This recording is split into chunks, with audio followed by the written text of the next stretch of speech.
Bueno, mientras tanto, en términos de la política doméstica, lo que tenemos es una postal casi excluyente por estas horas, que tiene que ver con esta idea y esta imagen, a propósito de dichos del propio Milei y el entorno de Milei, los nombramientos que se van conociendo y las cosas que están sucediendo.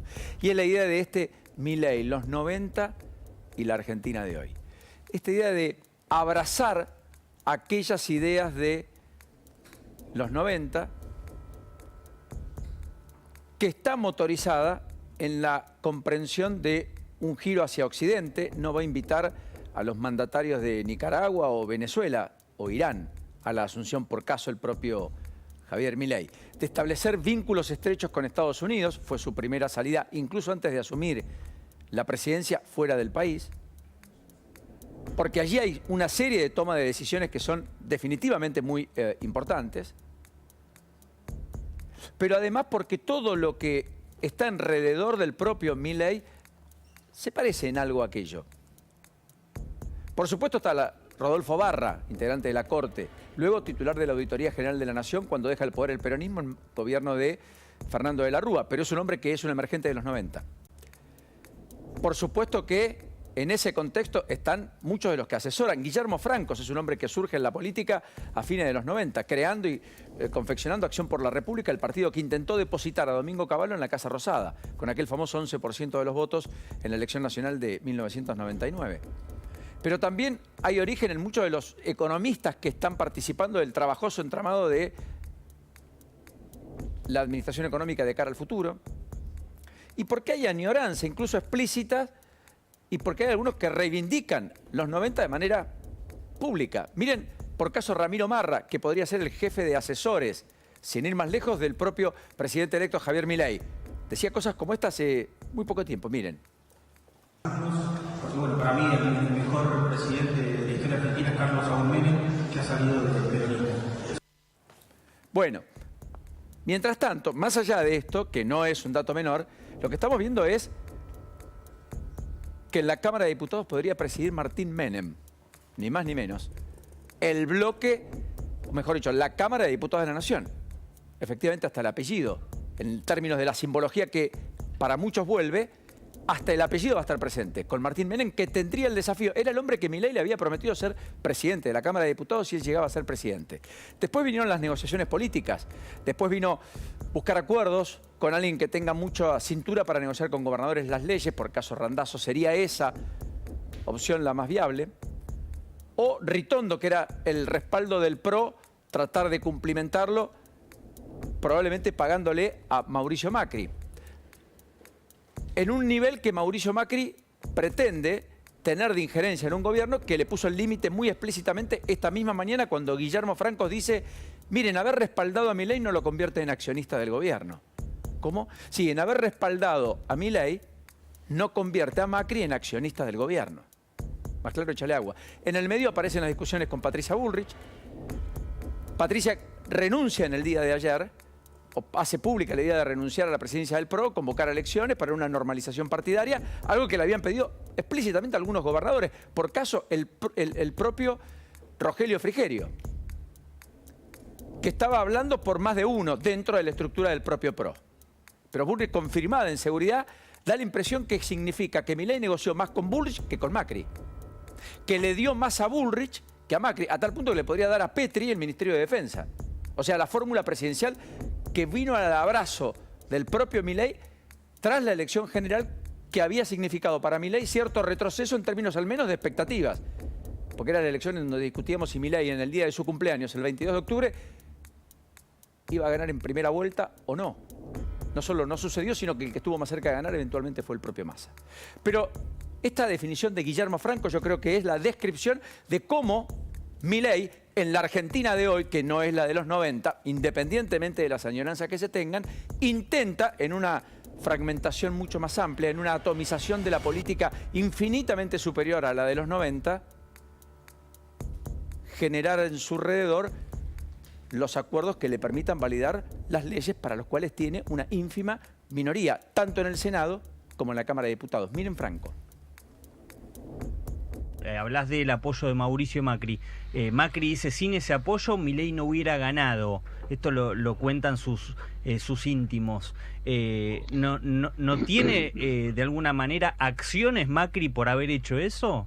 Bueno, primero estamos hablando de cosas hipotéticas, ¿no? Porque Claro. decir sin ese apoyo no hubiera ganado, bueno, digamos, no tiene forma de comprobarse. Pero digo, yo creo que, como ellos mismos dijeron, ¿no? El mismo grupo político de Mauricio Macri, de Patricia Bullrich, dijeron: la gente votó un cambio. A mí me pareció una actitud valiosa y significó una claridad política en ese momento. Pero eso no significa que compraron acciones o estamos repartiendo acciones de un gobierno, cosas por el estilo. Estamos tomando mucha gente valiosa de Juntos por el Cambio y de otros sectores políticos. Tiene astucia, sagacidad, pero también algún grado de maldad lo de Franco, porque dice, no significa que compraron acciones, le dice a quien, a Macri, a quien muchos en la política lo destratan diciendo que él se cree dueño de una empresa y que por tanto actúa como jefe y que desde ese lugar toma decisiones en términos de la política. Le está hablando de los accionistas de una empresa, le está diciendo en el lenguaje que más habitualmente dicen, habla, trabaja, el propio Macri. Macri planteó alguna discusión puertas adentro dentro de Milei, cosa que desconozco. Pero lo cierto es que Franco le puso un límite que hasta acá nadie había sido tan explícito. ¿Qué hay detrás de Milei y esta simbología con Menem? Ramón Puerta, ¿saben qué dijo hoy? El que fue presidente por algunos días, ustedes recordaron, en medio de la crisis del 2001, el que presidía provisionalmente el Senado desde noviembre de aquel 2001. Dijo, Milei es mucho más peronista que Sergio Massa. Tal vez, probablemente signifique que no hace que hacer demasiado esfuerzo para ser mucho más peronista que Massa. Pero lo que está dando es una definición sobre Milei, que coincido por lo menos parcialmente en cuanto a que su génesis, su construcción, su método de liderazgo, su irrupción en la escena pública y su planteo caudillesco de la construcción de poder individual lo asemeja mucho más al peronismo que a cualquier otro candidato. Imaginemos, Cavallo versus Milei. El agua y el aceite. Hay una asimetría enorme. Este hombre es disruptivo, el presidente electo. Primero y fundamentalmente fue empujado por el peronismo a el lugar protagónico que hoy tiene en la política argentina. Porque le penetró en la base de sustentación al peronismo como ninguna otra fuerza opositora lo había logrado en los últimos años. Ni aún juntos, cuando depositó a Macri en la presidencia en 2015. Ganó en lugares donde históricamente el peronismo era fuerte. Fue segundo en lugares donde históricamente el peronismo aplastaba y ya no aplastó. Eso explica a Milei. Después vino el abrazo ideológico de aquellos que vieron en Milei la oportunidad de un salto a la modernidad, al estilo de lo que la centroderecha viene planteando en la Argentina desde hace mucho tiempo, con algunos elementos. Elige de ministro de Educación a alguien que viene de la Universidad Católica Argentina, que es contestatario contra la educación sexual infantil, en los colegios, por ejemplo, lo cual empieza a ponerle ya simbología adicional que ha sido constitutiva del lenguaje del propio Milei, que ha sido la reacción frente al todes, a la ebullición del Ministerio de la Mujer y demás, y tantas otras cosas como en buena parte del mundo. Hay que ver cómo lo concreta.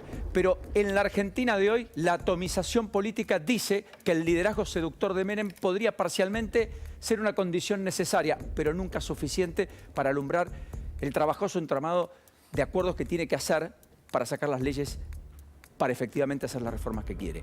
Tiene que hablar con la Liga de Gobernadores del peronismo, tiene que sentarse con los gobernadores de Juntos, tiene que dialogar con Schiaretti y mantener los respaldos de Schiaretti, tiene que lidiar con el sector público impregnado de peronismo y barra kirchnerismo en los últimos años.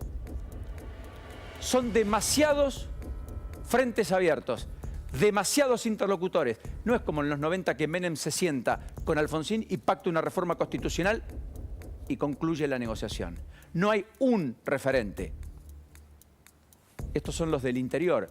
Los gobernadores de frentes provinciales que quieren también su cuota parte de poder en las negociaciones por delante, porque allí no solo está Schiaretti, también está Figueroa, también está Sáenz, también está Beretilnec, también está el propio Rovira de Misiones.